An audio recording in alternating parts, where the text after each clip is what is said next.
të mësojnë politikën, të mësojnë... Të pëlqen ajo akademia?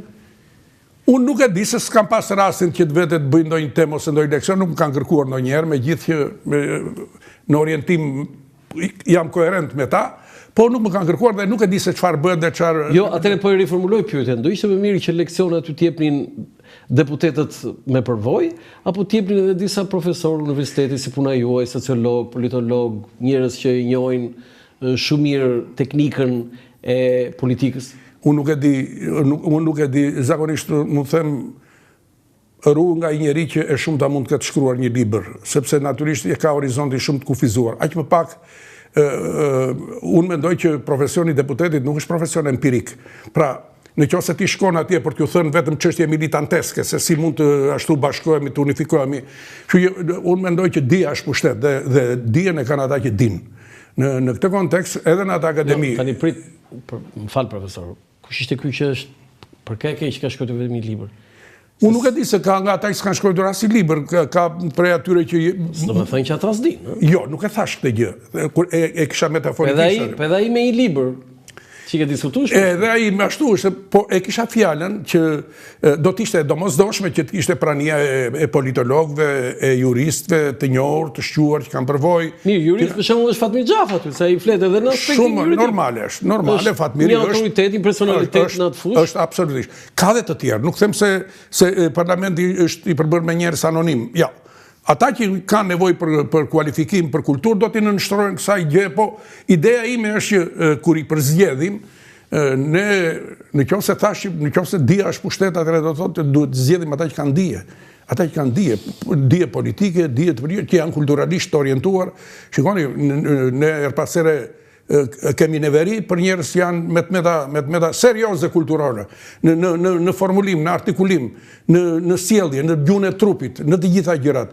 Dhe për fat keq, erpasere parlamenti nga një aul e rëndësishme e intelektualit dhe qytetarit është kthyer nga njerë në një platformë që gëlon me toksike, me toksike. Dhe ato pastaj interferojnë dhe në jetën shoqërore. Okej, ngacmove me këtë profesor. Tani nga 90-ta deri më sot ne kemi 9 kryeministra që kanë pasur qeveritë e tyre, disa edhe nga 2 në 3. Felevin Fatosano 3 qeveri, Paneli Majko 2 qeveri, Sali Berisha 2 mandate, po Edi Rama është ai i rekordmen madje. Unë do ta them më saktë, po pak më vonë.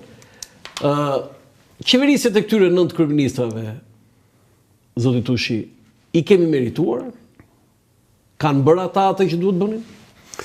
Shiko, unë mendoj që ndërrikimet e tranzicionit janë shumë të vështira. Shiko, kur ndodhin përmbysje të tilla, dikur ka thënë një nga këta kryeministër, ka thënë që të ndrosh sistemin nuk është si të ndrosh këmishën. Është i vështirë tranzicioni, është i vështirë.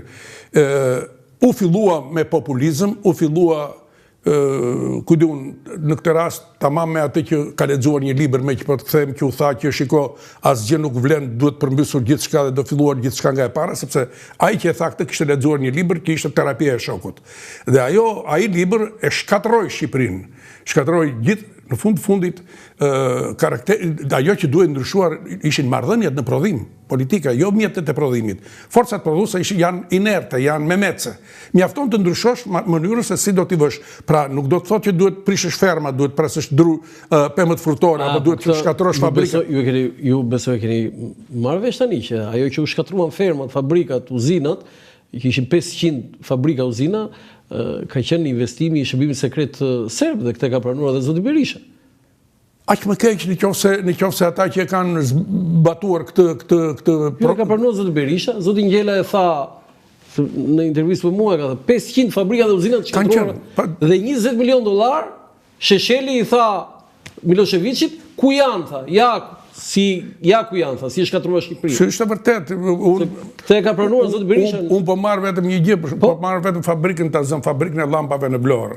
Sapo ishte rekonstruktuar me një vlerë $5 milion. Sa ishte rekonstruktuar? Sa ishte rekonstruktuar dhe prodhonte llampa tungstram, lampë 1200 orë pune. Dhe në 90-ën, fabrika e lampave u shkatërua, që ishte moderne, u shkatërua krejt. Në thënjishin? Në thënjishin, se qartash. Jo, në 90-ën. Dhe ne filluam të merrim lampa bulgare, dhe unë mbaj mend që blinim në shtëpi dhe ato nuk shkonin as 3 ditë, 4 ditë, kurse ajo lampa e fabrikës së Vlorës shkonte 1200 orë pune. Ishe shkatëroi fabrikën? Po ne shkatruam. Vetëm ka që u tha që këto nuk janë fabrika komuniste, ti shëmbim, ti shkatroj. Do thënë ne u shkatrua fabrika e llambave se dikush tha që është fabrikë komuniste, do ta shkatroj. Absolutisht. Dhe ju fut populli. Gjitha populli natyrisht u inspiruan se kështu kaq. Po jo, ju fut populli dhe e shkatroi. Patë fabrikën e sodës. Jo, prit rrim këtu një. Po kur bleu llamba pas e bullgare, thanë njëri çfarë bë? Tani ato mësimet që nxjerrin pas mësimit nuk kanë më vlerë. Kjo ishte çmenduri kolektive? Ishte një marrëzi kolektive, është marrëzi kolektive, zakonisht këto janë raste kur ide të caktuara, ideologji të caktuara indoktrinojnë masa të mëdha. Më pëlqeu shumë kjo. Përveç fabrikës së llambave, çfarë pe vetë që ke qenë aty vetë do të jetë merruar se si po e shkatronin? Po u shkatruan shkollat, institucionet themelore. Jo, nga këto uzina fabrikat. Atje të gjitha fabrika, sot PVC-ja u shkatrua, fabrika e qimentës u shkatrua, kombinati i konserva që prodhonte Telman, po, që prodhonte vërtet teknologji e vjetër ishte, por i prodhonte konserva, prodhonte të gjitha salcërat e gjërë. Po këtë do të pyesja, mos ajo teknologjia ishte e viteve... Miku im, teknologjia mund të reformojë, mund të përmirësoj, element teknik. Sigurisht, fabrika e llambave mund të ketë pasur 300 punëtor, dhe ajo duhet kishte 100 punëtor, se me 300 punëtor, se si që dini atëherë në kohën e komunizmit, vendet e punës hapeshin, futu merë, sepse ndajshin 5 lek për 5 lek dhe me aq shtyej. Kurse mund të ndryshonte teknologjia, mund të paksoheshin ato, po jo të shkatërroheshin në zero. Dhe sot praktikisht ne nuk prodhojmë, po merr ti fabrikën e telave në Shkodër, ishte tërë për eksport, uzina e precizionit në Korç, ajo e bakrit në Rubik. Se kishe dhe kështu si kombinati i Elbasanit, metallurgjik, që ishte i panevojshëm. Ato pasta ishin grandomanit. Një bombë bërthamore. Ishin ato grandomanit e Enver Hoxhës dhe politika e tij autarkike për t'i prodhuar gjithçka në vend, ishte një marrëzi. Domethënë imagjino deri do prodhonim traktore, do prodhonim automobile, ku diun mirë që sa dhe për aeroplan, por nuk e kishte ti kapacitetin. Po llamba po. Tela po, konserva po, se ti kishe gjitha, sidomos industrinë ushqimore, ti u shkatrua industria ushqimore, po mi të marrësh ato kompostat, po kompostat e Shqipërisë ishin mrekullueshme. Prodhoheshin që nga Dibra deri Sarandë. Fabrika e çokoladave, si u shkatrua?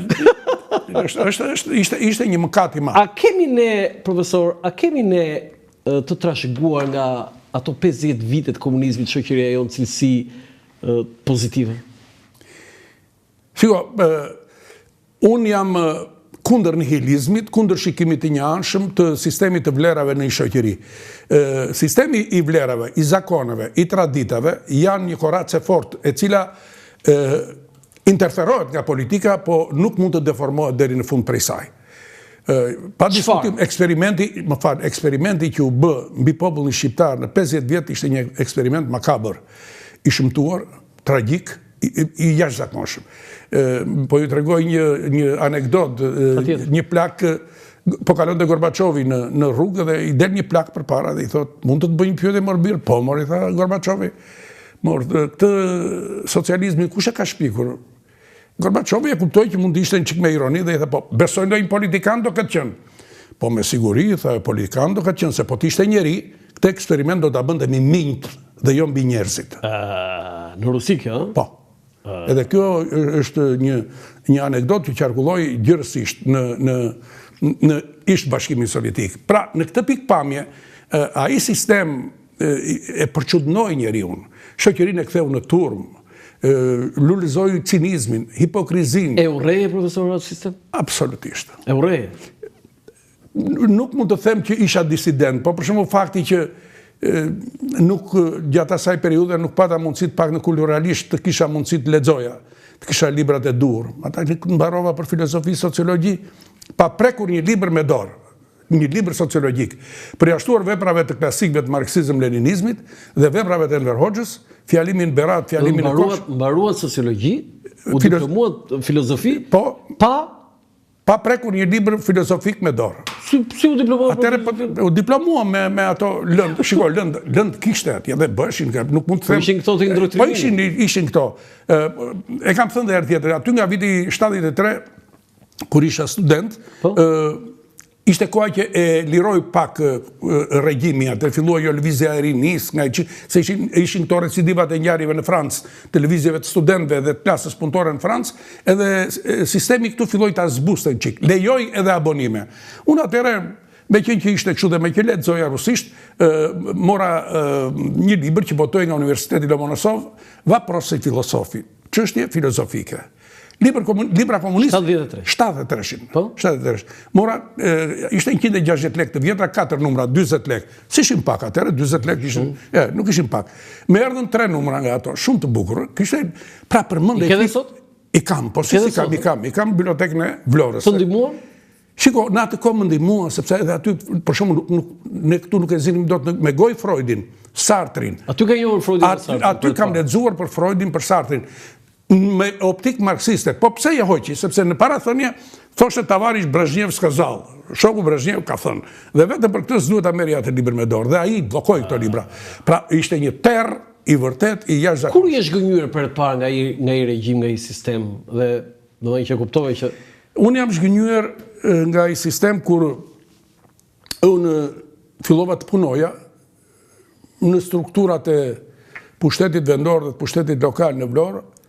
Dhe vitet 80. Në vitet 80 dhe vija re që ishte një parim i përgjithshëm i vendosjes atë që thotë drejtorojit Gomarit Parakalit. Të Gomarit Parakalit. Në Vlorë vendose Gomari për Parakalit. Absolutisht. Ata që drejtonin ishin me nivele mediokre. Akoma kishte nga ata që ish partizan të luftës dytë botërore që duhet drejtonin në sektor.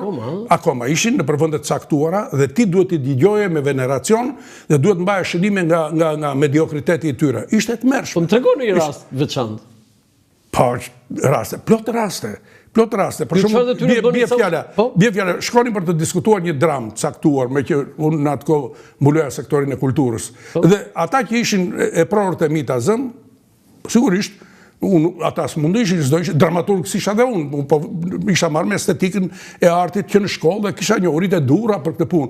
Por të cako isha dhe drejtori teatrit dhe estradës profesioniste të Vlorës. Që që, mirë po, të azëm, diskutoj për një skenë atje, ishte një skenë që këta partizanët duhet të merrnin një familje të bënin për vete, mirë po a ishte në kundur i zotit shtëpisë se një ishte vrarë në luftë dhe shkojnë të dhe i trokasin. Del vajza në skenë dhe i hapë dhe shikon partizanët aty që duhem të takojnë babajnë. Ajo i thot, babi, thot, karar partizanët. O, thot a i në skenë. O, thot, të lutem, mbyllë e derën, thot, ideja, mbyllë e derën, mbyllë se s'ja pash hajrin, se i kishte vrarë ideal. Ata partizanët ndënjën aty, binte të borë aty, dhe në mëngjes ai hap derën, shikon partizanët gjysë të ngrirë që po pristin të atakonin atë. Edhe i fut brenda. Tani, ai që drejton të këtë, thot mua, si ka mundë si të partizanët të rinë aty, futi partizanët, do të futen brenda. Po tash ky është konflikti, ky është kolizion, më thamë, ti edhe liberoj, një peroj dhe që hapet. Në rregull, kjo solli problemet të jashtëzakonshme. Pra, po që u diskutua drama ju... Si një peroj? Një pi kujt jeni ju? Unë jam një pi herojt popullit Bariam Tushi, është një nga herojt e Topanas, janë 4 herojt që janë vrarë në 18 tetor 42-shit. Xhaxha im ishte 18 vjeç. 18 vjeç. Biri një familje relativisht të pasur. Po?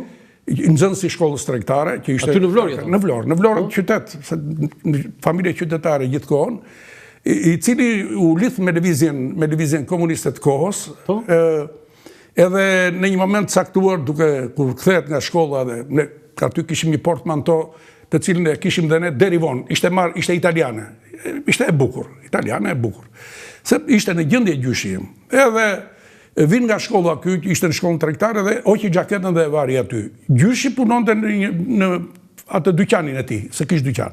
Kthehet aty dhe ai dhe heq ai xhaketën dhe e vë paralel me të birit. Kur e luajti xhaketën ndjeu peshën, kishte diçka të rënd. Fut dorën, i gjen pistoletën. I gjen pistoletën e thret, thotë, çfarë shkoi aty? Ku je di? Çfarë janë këto? Ti je në shkollë. I thot ai bab kështu, i thot jam lidhur me ata. ishin se ishin krerë kryesor të komunizmit në shkollën tregtare. Shkollë që ka 52 dëshmorë, është një shkollë 52 dëshmorë ka ajo shkollë, se kam qenë edhe mësues 4 vjet pastaj në atë shkollë. A ke qenë atë shkollë? Kam qenë atë shkollë mësues. Deri në 81. Dhe i thot ai, babi thot ai, unë jam lidhur me këta, thot, bëu gati thot ai nesër në Itali, në aparat edhe ik mësosh shkollën në Itali. Ai thot, babi thot unë kam dhënë fjalën, nuk e bëj. U lidh me ata, më në fund u spionuan, u bën aty në lagjen Topana, që ishte në një kasolle që u bë kala, u rrethuan, është ngjarja nga më të rëndësishmet, dhe u vran. Më vjen keq, të katërt, 18 vjet, 16 vjet që ishte më i Iqmet Buzi. Po, Xhaxhai ishte në nxënës i shkollës tregtare. Mua vjen keq që në vitin 1982, kur unë isha në komitetin ekzekutiv dhe mbuloja kulturën dhe artin, muzet, teatrot, estradën, etj, shtëpitë, vatrat e kulturës, del një vendim i byros politike, i firmosur nga Enver Hoxha, në të cilin thuaj që për të përjetësuar aktin heroik të 4 herojve të Topanas, të ndërtohet një memorial në mes të sheshit parabashkisë. Sheshi parabashkisë është sheshi 4 herojve, sepse ata janë vrarë 300 metra më larg aty në lagjen Topana, ti e ke parasysh. Ne filluam atëre të bënim jo bocete, jo kështu që do më thënë tipi i herojve të Vigut, në paka shumë. Po do të bëj një zgjidhje tjetër. Ajo nuk u bë. Pse? Nuk u bë atëre, unë bëra përpjekje atëre shumë të mëdha. Nuk u bë, 82. Kush e pengoi? Zvarritjet burokratike. Një dhe pastaj ishte gjendja financiare. Shikonim buxhetet e kulturës, ishin në rënje, donte një investim.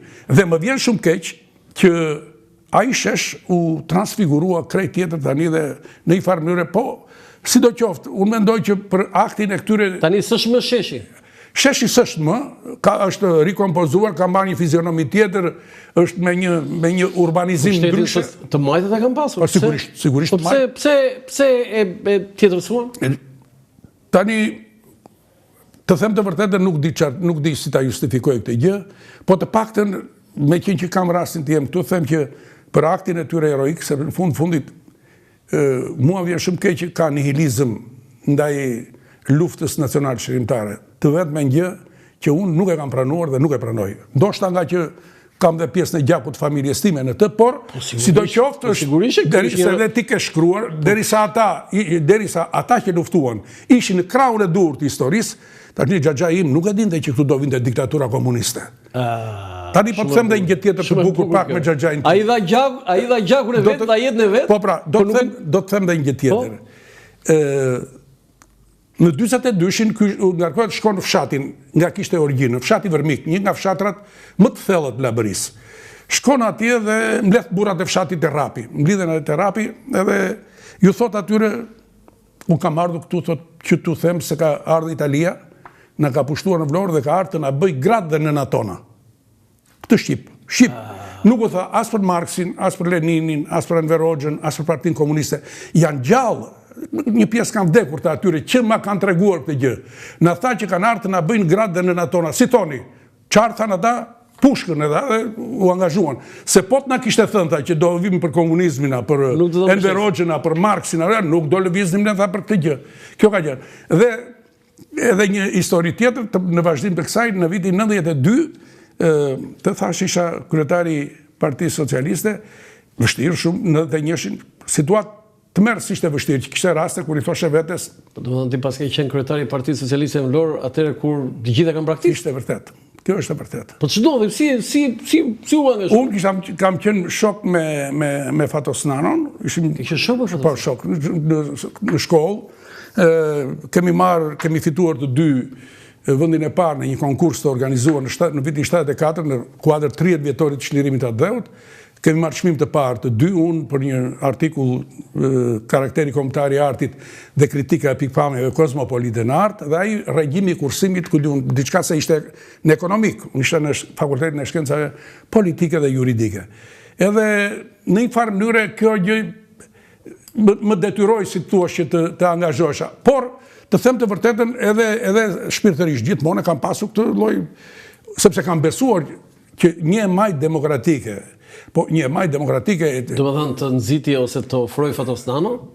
për të drejtuar PS-n e Vlorës? Nuk pranova në fillim, i thash jo, dhe deri të nesërmen, jo.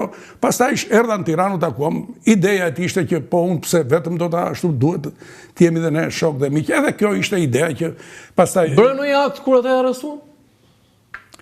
po erdhëm këtu në Tiranë të protestave që